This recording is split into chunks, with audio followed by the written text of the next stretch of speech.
Caribbean കടൽ അമേരിക്കയുടെ ഉപരോധവും സേനാവിന്യാസവും കടുപ്പിക്കുന്നതിനിടെ Russia, China, Iran എന്നീ രാജ്യങ്ങളുടെ സൈനിക സഹായം തേടിക്കൊണ്ട് വെനസ്വേല എന്ന സ്ഥലം കൂടി എത്തുകയാണ്. പ്രതിരോധ റഡാറുകൾ, വിമാന അറ്റകുറ്റപ്പണി, മിസൈലുകൾ എന്നിവയ്ക്കായി വെനസ്വേലൻ പ്രസിഡന്റായ നിക്കോളാസ് മദോറോ പ്രസ്തുത രാജ്യങ്ങളിലേക്ക് ബന്ധപ്പെട്ടു എന്നാണ് വാഷിംഗ്ടൺ പോസ്റ്റ് റിപ്പോർട്ട് ചെയ്യുന്നത്.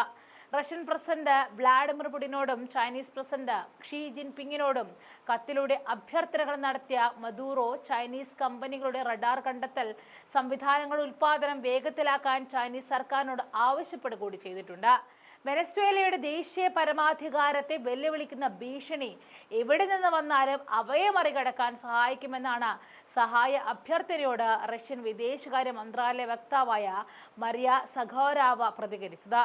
അമേരിക്കയുടെ ഏറ്റവും നൂതനമായ വിമാനവാഹിനി കപ്പലായ USS Gerald R Ford Caribbean പ്രദേശത്തേക്ക് എത്തിച്ചിരുന്നു. ലഹരിക്കടത്ത് തടയുന്നതിനുള്ള US നടപടികളുടെ ഭാഗമായിട്ടാണ് ഈ നീക്കമെന്നാണ് പറയപ്പെടുന്നത്.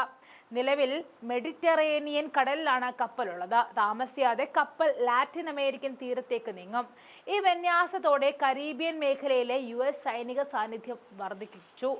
US-ലേക്ക് മയക്കുമരുന്ന് കടത്തുന്നതിനായി ആരോപിച്ച് വെനസ്വേല തീരത്ത് നിരവധി ബോട്ടുകൾ US സൈന്യം തകർത്തതും അടുത്തിടെയാണ്. മയക്കുമരുന്ന് ഭീകരവാദവുമായി ബന്ധപ്പെട്ട കേസുകൾ മദോറോ US-ൽ നേരിടുന്നുണ്ട്. മദോറോ മയക്കുമരുന്ന് കടത്ത സംഘടനയുടെ നേതാവാണെന്ന് ട്രംപ് ആരോപിക്കുന്നുമുണ്ട്. എന്നാൽ ട്രംപിന്റെ വാദങ്ങളെ മദോറോ തള്ളിക്കളഞ്ഞു. അതേസമയം അമേരിക്കയുടെ സൈനിക ശക്തിയും ആഗോളതലത്തിലെ പ്രതിരോധ ശേഷിയും ചോദ്യം ചെയ്യപ്പെടുന്ന ഒരു നിർണായക ഘട്ടത്തിലാണ് അമേരിക്കൻ വ്യോമസേന ഇപ്പോൾ എത്തി നിൽക്കുന്നത്.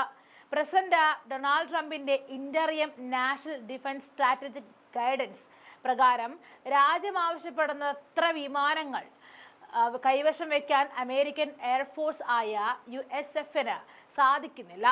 നിലവിലുള്ളതിൽ നിന്നും ഏതാണ്ട് ആഗോള സൈനിക ബാധ്യതകൾ നിറവേറ്റുന്നതിന് വലിയ വെല്ലുവിളി ഉണ്ടാക്കുമെന്നാണ് ബ്രേക്കിംഗ് ഡിഫൻസ് പുറത്തുവിട്ട റിപ്പോർട്ട്.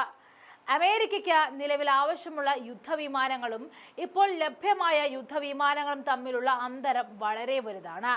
ചൈനയുമായി സാധ്യതയുണ്ട് എന്ന് കരുതപ്പെടുന്ന സംഘർഷത്തിന് തയ്യാറെടുക്കുന്നതിനും ആഗോളതലത്തിലുള്ള വെല്ലുവിളികൾ നേരിടുന്നതിനും വേണ്ടി അമേരിക്കൻ വ്യോമസേനയ്ക്ക് മൊത്തം 1558 കോമ്പാക്ട് കോഡഡ് യുദ്ധവിമാനങ്ങൾ ആവശ്യമാണ്.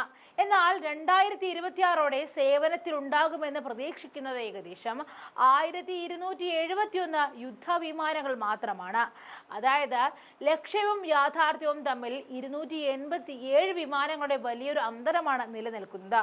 ഇതിനേക്കാൾ എല്ലാം ഉപരിയായി തകർച്ചയുടെ പടിവാതിക്കൽ നിൽക്കുന്ന ആയുധ വിപണിയും അമേരിക്കയ്ക്ക് വലിയ ചോദ്യചിഹ്നമായിട്ടാണ് നിൽക്കുന്നത്. ഇടയ്ക്കിടയ്ക്ക് തകർച്ച സംഭവിക്കുന്ന അല്ലെങ്കിൽ കടലിൽ പതിക്കുന്ന അമേരിക്കൻ യുദ്ധവിമാനങ്ങളുടെയും ഹെലികോപ്റ്ററുകളുടെയും വിശ്വാസ്യത നഷ്ടപ്പെടുന്നതും വലിയ പ്രതിസന്ധിയാണ് ഉള്ളത്. അടുത്തിടെ ചൈനീസ് കടലിൽ തകർന്നു വീണ അമേരിക്കൻ വ്യോമസേനാ വിമാനവും ഹെലികോപ്റ്ററും തിരുവനന്തപുരത്ത് കാറ്റും വെയിലും മഴയും കൊണ്ട് ദീർഘകാലം അനാഥപ്രദം പോലെ കിടക്കേണ്ടി വന്ന F-35 വിമാനവും എല്ലാം അമേരിക്കയുടെ ആയുധശേഷിയെയും വലിയ വായിൽ വീമ്പളക്കാരുടെ വിശ്വാസ്യതയെയും ചോദ്യം ചെയ്യുകയാണ്. നിലവിൽ അകപ്പെട്ടിരിക്കുന്ന ചുഴിയിൽ നിന്നും പുറത്തു കടക്കുക അമേരിക്കയ്ക്ക് മുന്നിൽ വലിയ വെല്ലുവിളിയാണ്.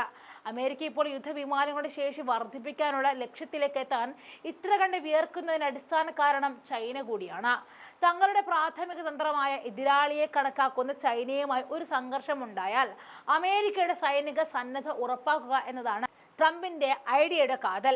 തായ്വാൻ ദ്വീപിന് ചുറ്റുമുള്ള സാഹചര്യങ്ങൾ കൂടുതൽ വഷളാകാതിരിക്കാൻ മിസൈൽ ഉൽപാദനം പോലും പല മടങ്ങ് വർദ്ധിപ്പിക്കാൻ പെന്റഗൺ ശ്രമിക്കുന്നുണ്ട്.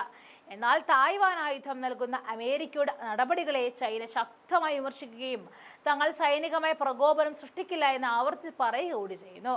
അപ്പോൾ പറഞ്ഞു വരുന്നത്, ആയുധങ്ങൾ കാലിയായിക്കൊണ്ടിരിക്കുന്ന അമേരിക്കയ്ക്ക് വെല്ലുവിളിയായിട്ട് പുതിയൊരു രാജ്യം കൂടി അല്ലെങ്കിൽ പുതിയൊരു കമ്മ്യൂണിറ്റി കൂടി എത്തുന്നു എന്നതാണ്.